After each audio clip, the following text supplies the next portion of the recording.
The U.S. is dropping cash off at his house weekly. Who's the State Department official overseeing this? Do you think it's it's obviously a Taliban sympathizer, correct? Most likely. Someone needs to be on this $3.5 billion that the U.S. siphoned off and figure out where it is, what's happening to it, and what people are doing with it. So we didn't even look into that piece. The plane comes in weekly. The amount of money on the plane weekly is $43 million to $87 million.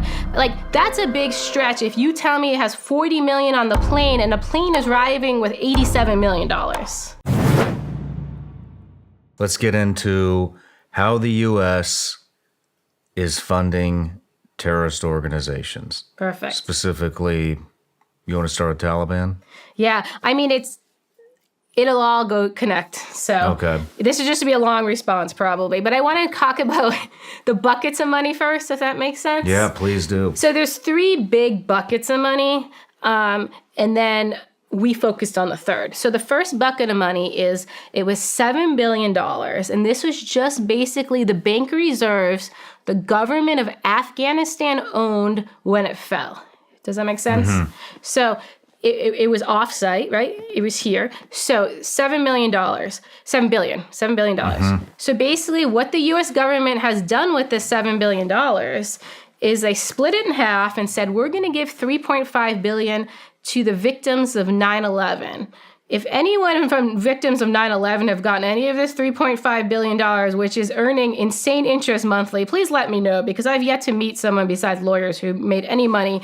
So someone needs to be on this $3.5 billion that the U.S. siphoned off and figure out where it is, what's happening to it, and what people are doing with it. So we didn't even look into that piece.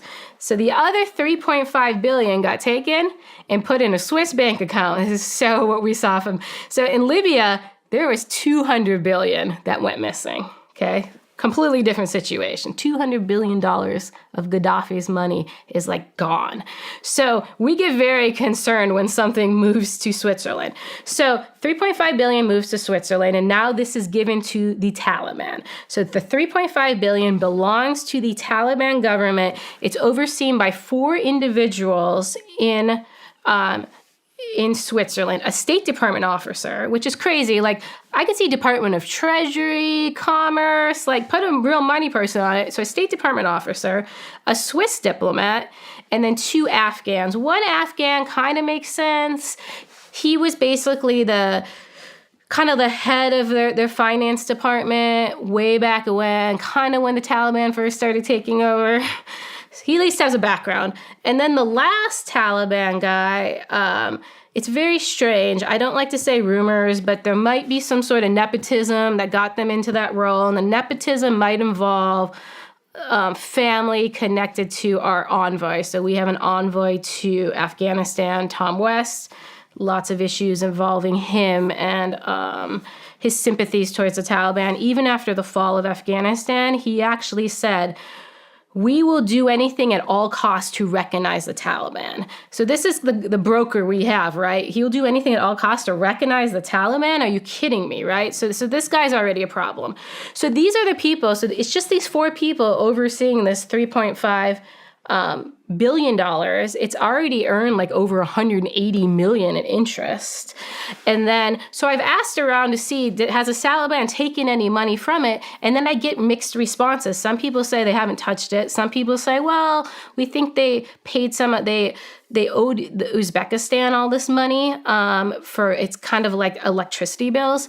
And they did pay off Uzbekistan. Some say it came from that money, some say they don't. The interesting part in the Uzbekistan piece is the Taliban is paying them off and clearing those debts. Because if you remember, it was like around June of 2021, before the fall of Kabul, the U.S. military actually told the pilots, hey, in case of emergency, fly the planes to Uzbekistan. That's why all those planes flew to Uzbekistan. U.S. military texted and told Afghan pilots to do that. So all these planes, as you can imagine, are still sitting in Uzbekistan, and the Taliban want the planes back, right? So they're trying to make nice with Uzbekistan to give the planes back. Like, Uzbekistan, don't give the planes back. So anyway, so that's that. So anyway, 3.5 million Taliban has access to, okay? Billion. Billion. Can I ask, who's the State Department official overseeing this? I don't know the name of the State Department person. Do you think it's it's obviously a Taliban sympathizer, correct? Most likely.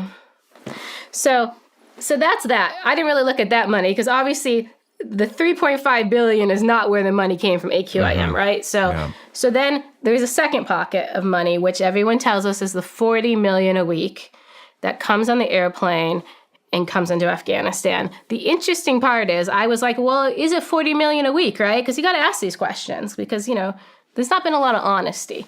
So the plane comes in weekly. The amount of money on the plane weekly is 43 million to 87 million. Like, that's a big stretch if you tell me it has 40 million on the plane and the plane is arriving with $87 million. So let's just talk about the 40 million piece. So that 40 million piece gets taken from the plane. It's brought to like Afghanistan International Bank, which as you can imagine is making so much money off the exchange of this insane amount of money weekly. And then it's supposed to then go all to humanitarian aid, right? It's obviously not happening that way. 70% is getting siphoned off and going to Taliban-only causes, and the majority of that is to the Taliban military. So the way the Taliban's doing it, they're doing the most basic thing like bribes, but that doesn't get you to 70%. Then they've done this thing where every NGO that collects money from this pot of the 40 million has to have a Taliban representative basically like on their board. So Taliban has complete control as a board member of where the money goes. The last part, which is the smartest thing they did, is as you can imagine, there's a lot of these long-standing NGOs in Afghanistan the State Department has relationships with. Well, Taliban just went in and gutted them completely and put all Taliban in them. So State Department will say, oh, we've had a 12-year relationship with them. We have this record.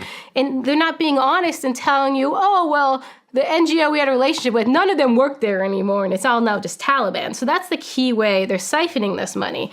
So I'm not going to spend too much time on that bucket, but one thing I want Americans to understand is in that bucket of the 40 million we send each week, we are paying basically welfare to the Taliban martyrs' families. So every Taliban member who died during the war with us, the U.S. government is paying them a stipend, the family. So our families of Americans who died there aren't getting squat, but we are paying Taliban families for basically dying while attacking us. Whoa. Yes, we're funding that. This is just enraging. And, I asked a couple of people that question straight out, like, do you not think this is not ethically correct? And actually, one person gave me an answer of, well, it'll stop them from joining ISIS. I'm like, the Taliban guy's already dead. Like, they give you these bullshit excuses as to why they're funding, like, our enemies. So... Well, I think that's a huge problem in America to begin with, is making excuses. For terrorist sympathizing. And not paying attention to the fucking money. Okay, so that's bucket 2. Bucket 3 is the most interesting, right? So bucket 3 is the ISIS dollars, right? So nobody knows the amount of the ISIS dollars because there's all these classified annexes on the Doha deal that have never been released. Congress needs to release them because it's time that we know what they say. But anyway, so that other money on the airplane is the ISIS dollars, okay? So... guess what was done? What?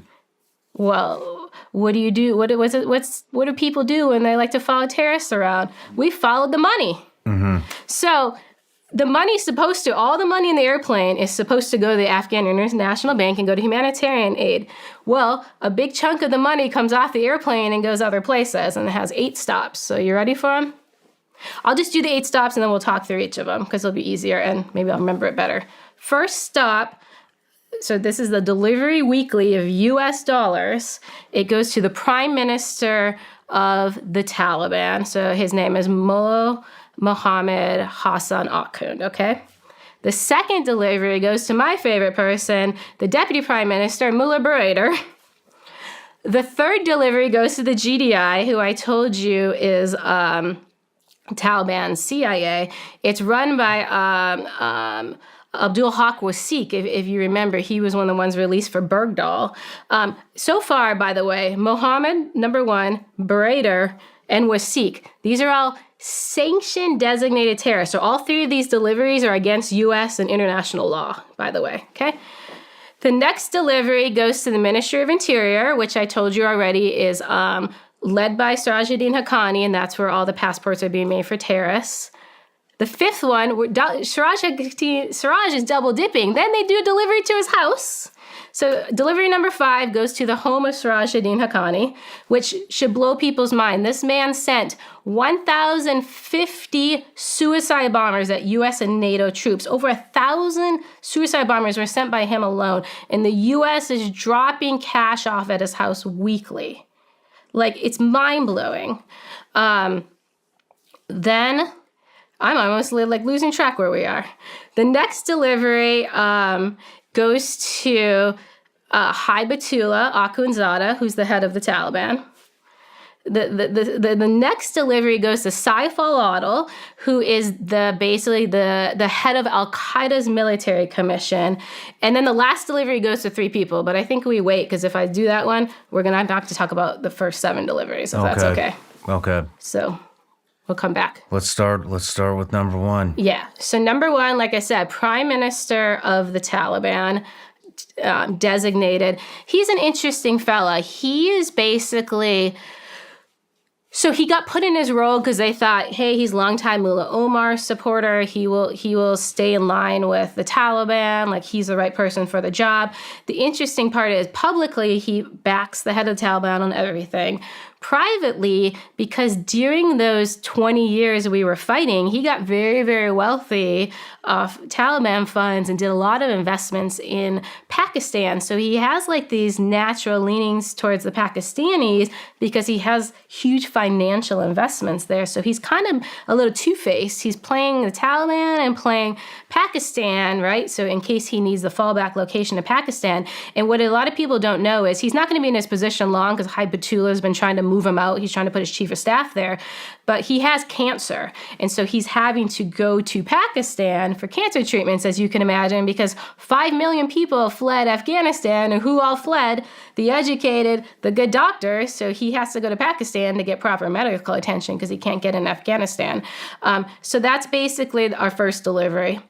Second delivery, like I told you, goes to Mullah Barader, who we already talked about, right? Went to Iran, made this deal with the Iranians and Al-Qaeda to send Al-Qaeda guys to attack U.S. and Israeli troops. Huge violation of the Doha deal. Just the Iran, just this Iran deal. Huge violation, right? There are so many violations of this Doha deal we have with the Taliban, and no one's negating it and keeps letting this money come. But even well before the fall of Kabul, there is a huge violation of the Doha deal. Like, the Taliban detained an American named Mark Frykes, right? And basically what happened is we had a special envoy before West who was just as bad as West, with his Ross Wilson. And he knew the Taliban detained Mark, and they downplayed it because they didn't want this fake peace deal to go through. So like, no, it's not the Taliban. It's people trying to ruin peace. And they downplayed it. And then, of course, around the fall of Kabul is when we got Mark, after back after the fall, and we released him for the #1 narco trafficker in Afghanistan that the Taliban were under, right? So the Taliban had him the whole time. Basically, the State Department lied and downplayed it to keep the Doha deal going. So just let you know this. Can you explain the Doha deal real quick? Yeah. So everybody understands what that is? Yeah, honestly, I don't even understand the Doha deal, but yeah. Doha deal was essentially the U.S. brokered what they call a peace deal, but it's not. They brokered a deal only with the Taliban for the future of Afghanistan. And in this deal, basically, they made all these promises, and unfortunately, the promises are in a lot of these secret annexes, but they made a bunch of promises to the Taliban, not to the allies we've been fighting for 20 years, that we would stop supplying the Afghan military. The Taliban in return would stop attacking us. There's all this back and forth, but essentially, we made all the promises that we were first going to abandon the Afghan military for the Taliban, and then we were going to leave completely. And then we gave the Taliban a bunch of concessions, and then the Taliban wasn't allowed to commit attacks against us. and do all these type of things. Okay. I hope you're enjoying my interview with Sean Ryan. Now, if this is the content you like and you hate surface level news, you should check out my channel, The Watch Floor. On The Watch Floor, we'll explain to you how extremist networks operate, how current events are actually unfolding on the ground, how to keep yourself safe, and why some threats never go away. If you want to know more than 99% of people who are just scrolling through headlines, this is the channel for you.